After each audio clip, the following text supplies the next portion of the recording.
සඳර සුරුමේ ආපන්.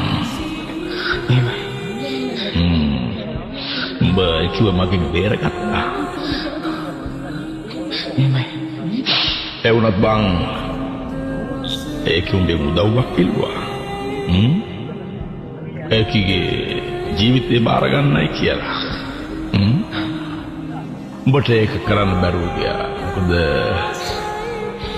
උඹ තාම පොඩි එකෙක්.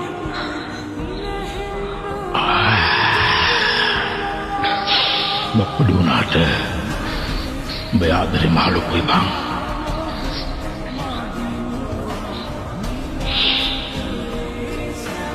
මම ඔබට පොරොන්දුවක් වෙනවා. මෝදු හතෙන් මෙහාට ආවොත් මං මේක උඹට මුණ ගස්සනවාමයි. ඒක පොරොන්දුවක්.